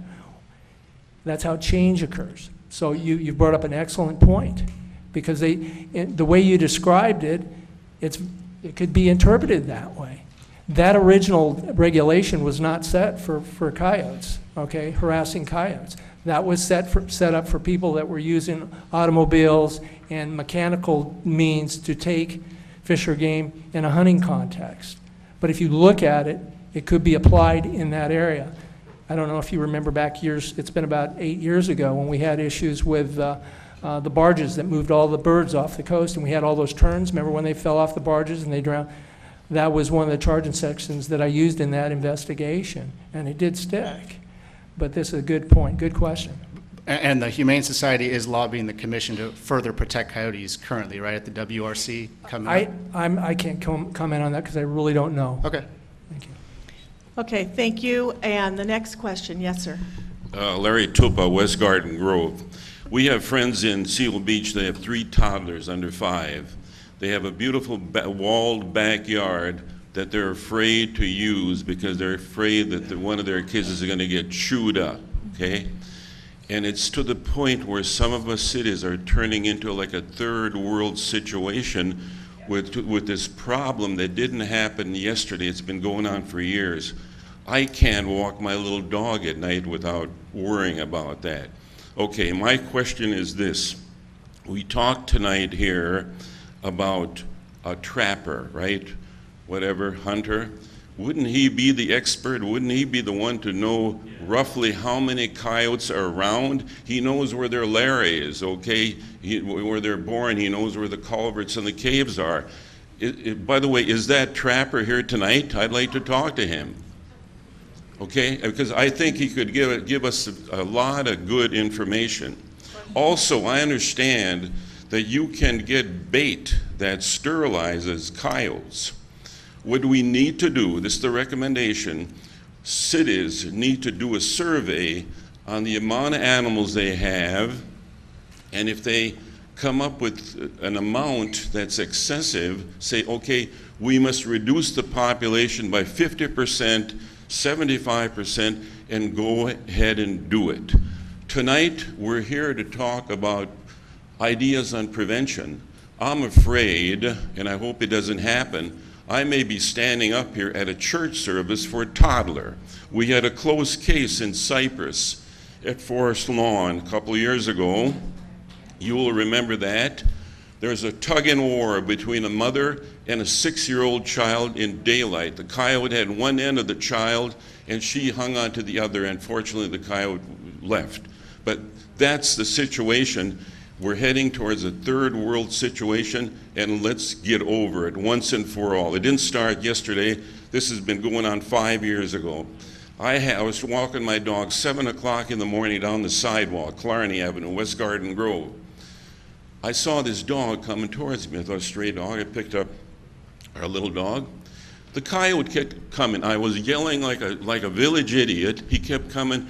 He stayed on the sidewalk, literally brushed against the side of my pants, okay? Kept on going, okay? My dog was fine. I called animal services. They'll come out if I have a barking dog or a bad dog, but I'll tell you what, if there's a coyote there, you know what they're gonna say? Well, did he growl at you? No, I don't think so, but they won't even come out. Okay, thank you. My minute is up. Yes, it is. But, sir, what I would like to say is this is not a meeting about prevention. About what? About prevention. Oh, This it is a meeting to get all ideas out. okay, So well- thank you for sharing yours. Okay. Okay. Madam Mayor. Is the hunter here Madam today, Mayor. by the way? May I Is address- Sorry, the yes, trapper sir. here? May I address Mr. Tupa? Yes. Mr. Tupa? Yeah. In many aspects, I do agree with you. One of the main functions of local government is to keep you safe, and more importantly, make you feel safe. And that's what tonight's all about, creating an environment where our residents feel safe for their community. I want to thank the leadership of our city council for taking the regional approach. So even in Garden Grove, you'll have the same feeling of safety that we're going to establish here in Seal Beach. So thank you for your suggestions, and we're going to put together a comprehensive plan to deal with this issue.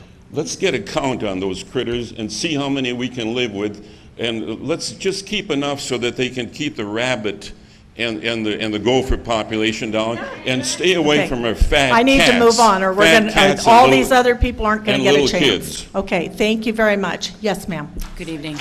My name is Denise Zimmerman, and I live in Leisure World. I think that my question has kind of been answered already. However, I have some concerns. The coyotes in our neighborhood are getting aggressive. My husband, one early morning, there were like 4 of them. He screamed and yelled. They normally, if he gets one, they go away. This was 4. They did not. They started towards him. He ran back to the house. Today, I had to pick up my dog. I've lived there 6 years, and in the last 4 weeks, 4 times I have spotted a coyote. I know that we're not all calling these in and reporting them. I did report it to security this morning. But my concern is the older people that live there. Not only are their animals getting killed, but they're getting hurt. You know, they're trying to save their animal, they fall down, they get hurt, break a hip, whatever. And that's my concern. And they're getting aggressive, and we're seeing so many more. And that's why we're here tonight. Thank you. Yes. Hi, my name's Stephanie. I live in Westminster. I live adjacent to the weapons station, and thank you for this Can opportunity. you talk into the mic? I can't hear you. Is that better? That's good. Thank you. I'm Stephanie. I live adjacent to the weapons station in Westminster. Unfortunately, I don't see Westminster represented here. I hope in the future they might be. My neighborhood is overrun with coyotes. It's ridiculous. There are no more cats on the streets. Several months ago, my daughter came in contact with 2 of them. She did the hazing. She was on her skateboard. She's a tall girl. Didn't faze them. I contacted Westminster, and their response was not satisfactory. So that's my first question. Could maybe they be represented in this group in the next time? And then regarding the weapons station along Bolsa Chica, the flood control channel is there. You know, I see where the fence is raised. I'm sure it takes time to repair the fence, but I see this a lot. And you know, the fence is old. That's where all the farming is done. Is that fence patrolled regularly to keep them out of the flood control channel and away from our neighborhood a little bit more? So your question's for the Navy. The fence is patrolled on a regular basis, and keep in mind with that flood control channel, there's a fence on each side. There's a fence that's closest to Westminster, and then there's the one that's the one that's most closely adjacent to the weapons station. That one that's on the outer side, I've driven along there as well, and there are gaps there. And I will say that those waterways, those flood control channels, are major thoroughfares for a lot of wildlife, including coyotes. And you know, there may be coyotes that are moving you know, laterally through there. There may be the occasional coyote that comes off the base and goes into that neighborhood. But I can tell you that whenever we find a dig like that, where if a coyote was going from our base and out, that's addressed immediately, because that's a huge concern for our security, and it's something that we address immediately. Is there somebody to call if I see it? Can you contact someone? Mm-hmm. Yes, you can contact our public affairs officer on the base. If you'd like to see me, I'll stick around and I can give you his information. I believe the public affairs officer, Greg Smith, is here. Greg? Oh, there you go. Okay. Stephanie, this is the man you'll talk to right here. Okay. All right. Yes. Hi, my name is Sue Morrow, and she beat me to the punch. I'm from Westminster also, and my concern is I live on Bolsa Chica and Duncannon, and those coyotes run underneath that storm drain every night. There's a pack of them. Sir, you stated that the coyotes family of 12 that lives on the base, that they have plentiful food, and so why are they coming into our neighborhood if there's no problem? If their habitat is being fine, why are they coming into my neighborhood? The other thing is, along with, I have a elderly mother that lives with me who's 4'10". A golf club is not going to help her. Katie, thank you very much. Okay, so we have seen cats decimated quite often, and so I will have a talk with this gentleman. Thank you very much. Thank you. Yes. Hi, I'm Liz Civical. I live in Leisure World. I lived downtown here for 10 years in Seal Beach, and now I'm 4 years in Leisure World. First of all, I'd just like to comment that I'm disappointed, Chief, that we didn't hear from you. I'd like to know what the plan is for Seal Beach as well as for Leisure World. Leisure World, we have 9,000 people living in a square mile. Mm-hmm. All old, not all frail, because some of us are stronger. But my concern is these sweet little old people that are walking their dogs, maybe carrying a stick, but they're going to trip over it. and the dog is stronger than the person. They're not going to be able to protect themselves at all. Well, may I ask that you not be disappointed, that we're here tonight to develop that plan, I that we know. will get out through the entire city. Right. From My College question- Park West and East, all the way to Old Town. Okay. Well, I'm concerned about Leisure World right now. Well, but I'm saying that will include Leisure, I mean, from there to here, and Yeah. Leisure World's in the middle.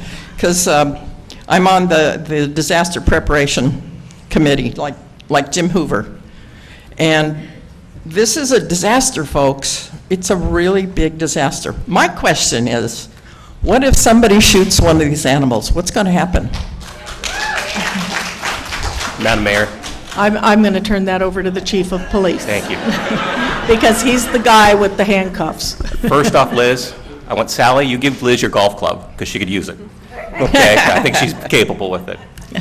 I didn't speak this evening because the panel you have before you are experts in wildlife and animal behavior, or managers of cities that have already dealt with this problem more comprehensively than Seal Beach has. Once we develop our plan, which is what tonight's about, getting the input to develop the plan, I'd be happy to share it with you. Now, my goal is to keep you safe and make you feel safe, both. So we will execute whatever plan we develop together. I know you don't right now. What we're doing right now is not working. That's why over 200 people showed up tonight. That's why your council reached out in every district and said it's important, be here, so we could hear from you. I know you don't feel safe. I hear the phone calls. I go out on the calls at Leisure World where dogs have been taken. I know how much it impacts those people. We're here to develop a plan and then make the plan work, because what we're doing now isn't working. No, thank you so much, because Yeah. I'm glad you could hear it. Yep, this is the point. Okay, yes, sir. My name is Al Malone, and I get a sense there's a little bit of a disconnect between most of the panelists and the people who came here tonight. Okay, most of the panelists seem to be adhering to the premise that the coyotes have a right to be here and we have to learn how to coexist with them. Now, I don't wish to denigrate the efforts to educate the public. We're okay? taking all opinions. Right. But I think the solution is the coyotes have to go the way of the wolf. They need to be eradicated from the scene. The only reason the coyotes are still here is because we allow them to stay here. And as they create greater and greater problems, there's going to be more and more political issues. So my question to any of the panelists is, what's standing in the way to get the coyotes away from the urban scene? Anybody want to answer that?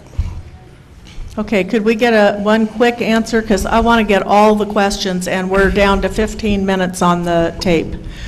Quick. Coyotes, government programs since the early 1900s through bounty programs have been trying to eliminate the coyote. Didn't happen. So you're never going to eradicate coyote populations entirely, but you can manage them and keep them under control so you feel safe, like the chief was talking about. But to eradicate them entirely? But they eradicated the wolf. The wolf needs to be in a habitat where it does not have much contact with humans. It's a different predator. See, these people here All don't right. agree with you. Okay, thank you. Let's move on to the next question, please. Yes, one of the previous gentlemen mentioned sterilization, and I do recall reading an article in the Sierra Club magazine some time back saying that the Forest Service and the Sierra Club were both in joint agreement that sterilization is one good way to reduce the population. Now, I've lived in West Garden Grove for 24 years, and it's only been since the construction of the whole interchange that I have heard about coyotes. And coincidentally, my friends in Leisure World say this also corresponds with how the rabbits were overrunning Leisure World, and they're not anymore. So I'm wondering, did we take away a huge part of their habitat when we started the construction there? Do you believe that that has some impact on why they've come into the neighborhoods where they weren't before in any excess? I'd also like to bring you back to the question of the sterilization for them, because I think that also is a good question. Okay, so 2 questions. 1, can we sterilize them? 2, was it destruction of habitat? Is this what's causing our problem? Who wants to take it? Oh, come on, be brave. Biologist, tell me about the habitat. I'll tell you about the habitat. I don't know about the sterilization. Okay. I'm ignorant as far as those techniques, but I will tell you that habitat modification of any kind is going to cause those animals to move around. Now, whether or not that's a cause and effect and whether they're related, I can't say, but I will tell you that when we disturb something, for example, when we did the restoration at Bolsa Chica, a lot of habitat was, it was marginal habitat, the oil fields and so on like that, but when we flooded that, those animals had to go somewhere. And so any kind of modification like that, you're going to see an impact of some sort. Okay, and for anybody that is on this committee that, where we're developing the plan, I want to address sterilization. I want to look at sterilization as part of it. Okay? Is it possible that we could, I know it's a big project, but is it possible to tag the coyotes, trap them and tranquilize them and tag them so that we can identify the ones that truly are aggressive? Because I'm sure the majority of them are still wild. Okay, I'm going to take that question too, all right? And then I'd like to go on to the next question. Yes? My name is Fariba Bigley. I live on the hill, and please forgive me if I can't find this amusing. My cat was taken Sunday by a coyote, and the only thing that was left of him was his tail in my side yard. I've lived here for 13 years. I haven't seen any improvement, and in fact, I see it getting worse every day. Mm-hmm.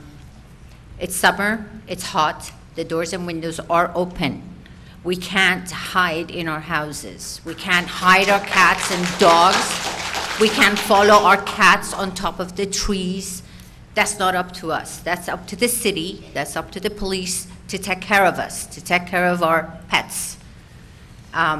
I'd like to know, what are you really doing? Are you just pacifying us with these information? Is this just, okay, let's just, it'll all be okay because we're all working on this? What are you doing for real? Let Who me, wants to take this? I'll take that one. All right. Please do. Okay.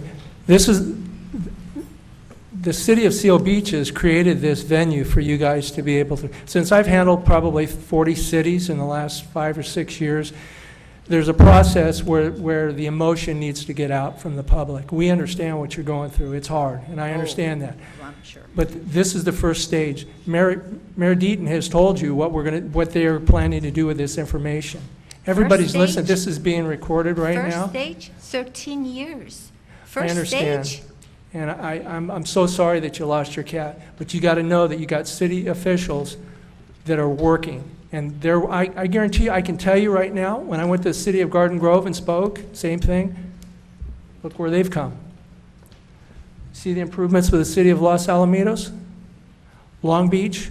By everybody improved, hiding their pets okay. and hiding in their homes? Right now, you guys are in a stage where it's got to a point where you want action. And that action is coming forward. You need to have faith and trust your officials. It's going to happen. All right, and may I just reiterate, that's why we're here tonight. This is not an educational forum tonight. Remember when I started out, I said this is a solutions formula. That's why we're asking what has been done, what has worked, what hasn't worked. Now we're going to sit down, put together a plan for Seal Beach with Seal Beach residents and figure out what is acceptable within our city and turn it around in 30 days. That's the plan. 30 days as of today. That's my goal. I can't promise you. I mean, who knows what'll happen? Maybe we'll have a tsunami. But my plan is to turn it around in 30 days. Okay? All right. Yes. Mayor, excuse me. Mayors and panels, thank you for coming out. My name's Tom Griffith. I live here in Seal Beach as well. Unfortunately, a lot of these questions that I have already been asked, but I have several more, but we don't have time for that, unfortunately. Well, please ask them, and at least I can take them down. I do have one question for Kent. He's been in the service for 36 years, and we have a panel of educated individuals, so we have at least 50 years of maybe dealing with coyotes out here. It seems like that we'd have a chance to be able to do something about them. I have a question for Bob with the Navy. How high is our fence, the Navy fence? Reason I asked that question because Greg the coyotes, Smith has the answer. the coyotes can jump over a 14-foot fence without a problem. And if our coyotes over in the Navy have been feeding rather well, it seems like they would be able to clear a fence versus just going underneath it. Greg, yeah, please, how tall is the fence? Hi, everybody. The fence is 6 feet high, and then it's topped with 2 feet of barbed wire, and the barbed wire is angled outward. I mean, I've never seen a coyote jump a fence. I don't know how high they can jump, but I can tell you that getting over the barbed wire on the top would be extremely difficult for any animal. Okay, so anyway, that's good. the answer. And the burrowing underneath the fence, can we not put some barbed wire down underneath the fence, at the base of the fence line to keep them from maybe coming out as well? I'm not saying that they're all on a Navy base alone because there's a lot of other places for them to be, but it just seems to be an idea to be able to get them out besides the fact of neutering and spraying them. And when they are neutered and spraying, we bring them back, can we at least have them colored so we know? And in the trapping aspect of them, if we do trap them, I know it's going to be costly, but I think with everybody out here, we're going to know when a coyote is trapped, and we'll be calling a certain number to be able to get to that. And also on the panel, there's a lot of numbers that we can call about a coyote problem, but we need a solid number to call besides the police chief, the police, the city council. We need a number to call for all of us, one individual number to call when we have a coyote sighting, instead of Fish and Game. No, you do have one number. We want you to call Animal Control in Long Beach. Then that needs to be said Okay. clearly, because Okay. there's been talk of which number do we call. Okay, good. All right, do you mind if I move on to someone else, because we have 6 minutes? Yes. Hi, my name is Sharon Biederman. I'm a resident of the Hill in Seal Beach, and my question goes along with his. How are we as residents going to be getting information in the future about the various coyote sightings, particularly in Seal Beach, but for the people in other cities, for their cities? But I want to know, how are we going to get this information? And secondly, how are we going to get the information about what the city is thinking about doing so we can put our input in, Okay, not good. just tonight? All right, no, that's excellent, because tonight is just an information gathering. So here's the plan. Number one, you wanted to know how to get the information on the sightings. Yes. Ted Stevens is our animal control guy, and he will give you his number. See him afterward, all of you. Can I just give it out, Ted? Long Beach Control is on this paper. Yes, please, yeah. All right, I have the number, but will they be disseminating information to us Okay, about the sightings? I can get that information for you and be But sure it's not just me who Oh, want no, it. no, no, I know. I can get that information and get Madam Mayor. it I just talked to Ted Stevens, and we're going to develop a map and put it on the Animal Control website, a heat map of coyote sightings for you. Thank you so much. And then how are we going to find out about what the city of Seal Beach in particular is doing in the future? I know you're gathering information So that tonight, was- but I'd like to hear and be able to look. Of course, and we want you to.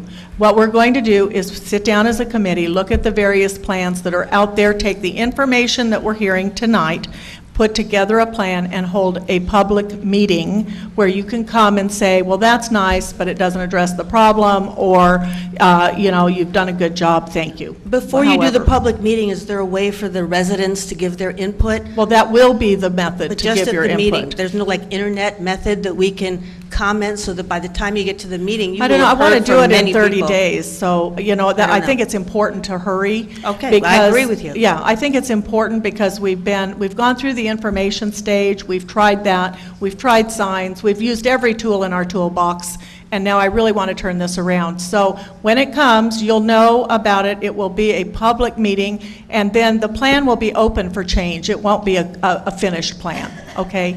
All right, quickly, the Hi. tape's about to run out. My name's Tim Ravel.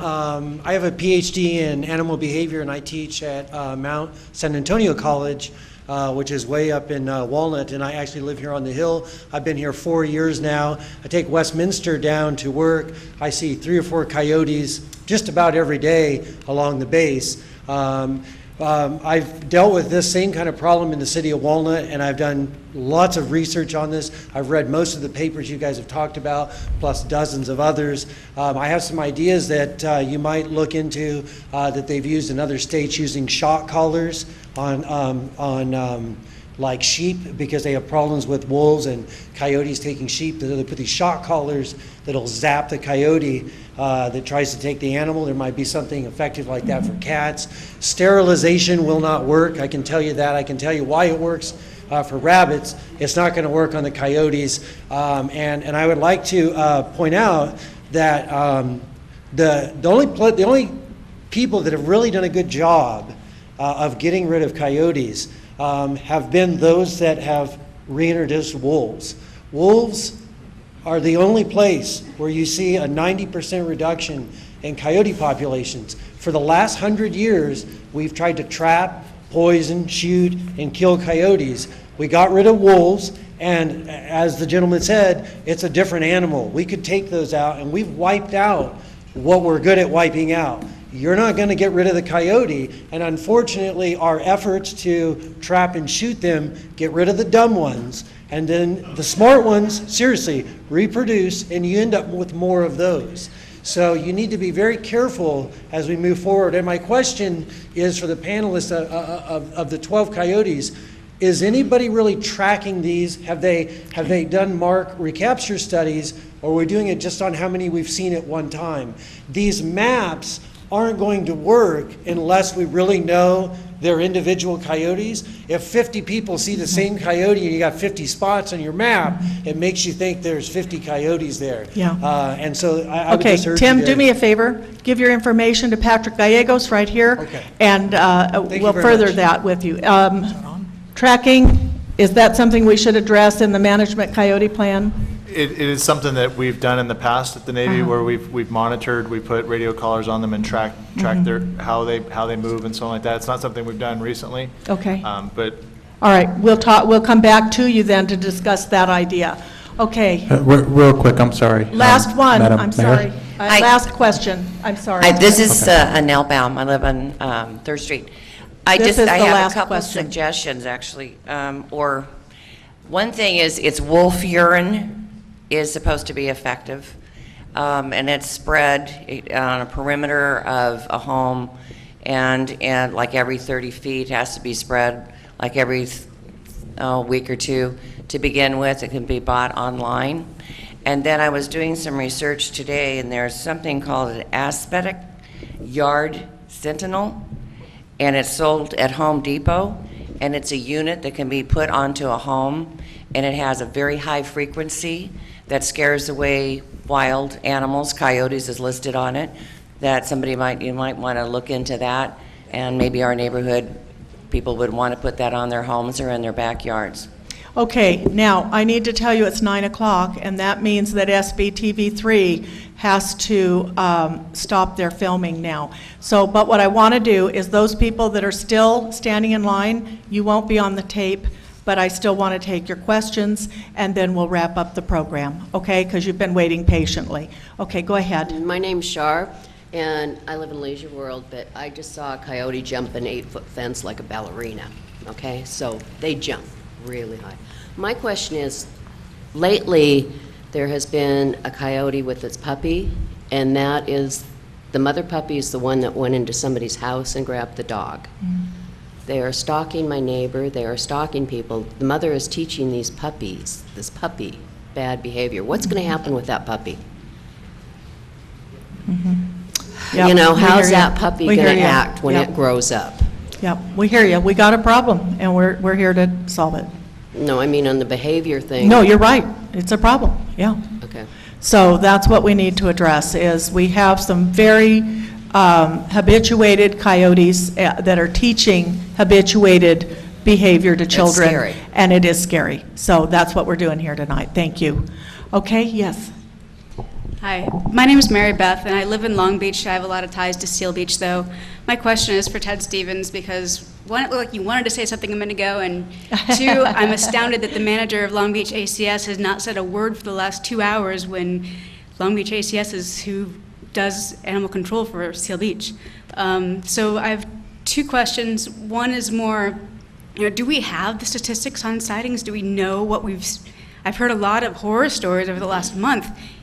Do we have any clue really what the numbers are as far as number of sightings this year compared to last in Seal Beach or Long Beach? We've heard that from the other cities. And then the other question is on the website. While we were sitting here, I actually looked at the Long Beach ACS website.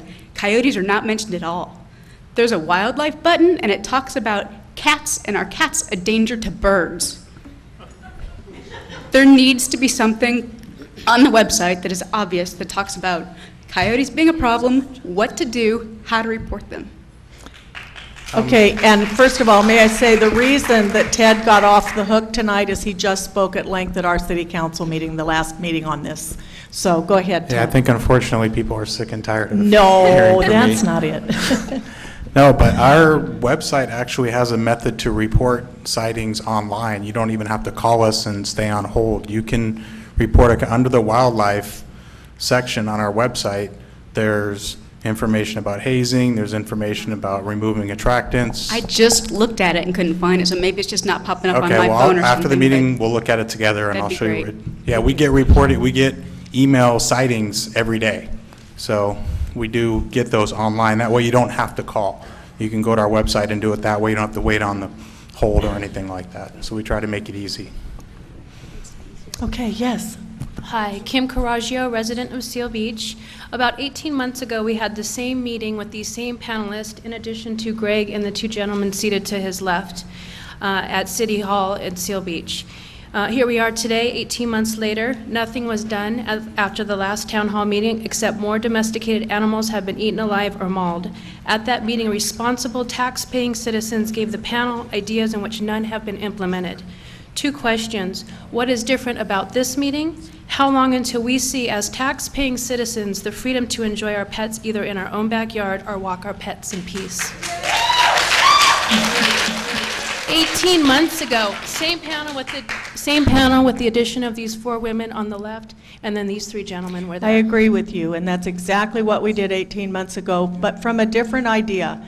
18 months ago, we were finding out and educating. This was not an educating forum. This forum was in order to come out with the solutions, find out what the neighbors next to us have done, what has worked, and what hasn't worked. So I believe this is a problem that needs a lot of good thought going into it and not just be knee-jerk, and that's what we've tried to do. I'm sorry that it wasn't fast enough for you. We are working on it. Okay, last question from this side. Just real quick, Pam Carey, and I live in Old Town. Pardon me. The other night, I saw 9 coyotes on the greenbelt. 2 of them were babies, so they were young. So they're all over. And I know one thing, I don't know what unit, probably the Navy, along the fence line on Seal Beach Boulevard where the ships come in. If one of your security want to check the fence on about landing, there's a fence that's this far up from the ground, you can see where the coyotes are coming through. Every morning I sit out on my balcony at 4 o'clock when I get up and I have coffee, and every day I see coyotes come down Dolphin. They come off the beach. I mean, they're all over. So I'd like to see something happen. Okay, very Thank good. you. Thank you so much. Okay, last question. Hi, Nate Cranda, for the gentleman from the Fish and Wildlife. Are we allowed to trap coyotes on private property? I don't know if people say yes or no. I don't. Within the Fish and Game Code, under, I believe it's section 4152, the owner of the property does have that ability to do that, but he has to hire a trapper that's licensed with us, Okay. and it's one heck of a lot of a liability. Okay. You can't do it yourself then, okay. You can, that's what the code says. I haven't seen anybody do it yet, and Okay. I recommend not. Okay. I would rather see I'm just somebody curious, yeah. work within their animal control agencies, their police department, because you're going to incur a lot of liability. Have you given your the number to call for Fish and Wildlife yet? I don't know. I can give you our CERCOM dispatch. Oh yeah. If you, So in an emergency number, I can give you that. I'm sorry. If we have a problem, we can call you and you will come out and trap it. And No. if there's a bomb, because No. Our agency will respond if there's an imminent threat or an attack, okay, on a human. and then you will A trap sighting, you're welcome to call our regional office here in Los Alamitos, our field office. but our recommendation right now is that you report to, within the city of Seal Beach, because they're the ones that are going to be your direct first line of response in terms of an emergency. But I can give you an emergency number to call for state dispatch, okay, to get a warden involved if there's an investigation, because they're going to call us if there is a human involvement. Okay. All right, and then we will be involved. Okay. Could you give that number, please? I can. It's 951-443-2943. And that's located out of Lake Paris. So they have all of Southern California and part of Central California. Okay. So they're... Thank you all for coming up to. One last question from Yes, sir. Mayor Deaton. Yes. You said that you were going to get quotes on trappers. Has that happened yet? No, we haven't done that yet. Okay. But you know what? Let's ask Garden Grove and Okay. LaSalle. What do you guys pay for trapping? We paid $4,500 for the first initial trapping session, and that took place over a 2-week period, and then subsequent trapping services would be at $2,500. Okay. And how many traps and how large an area?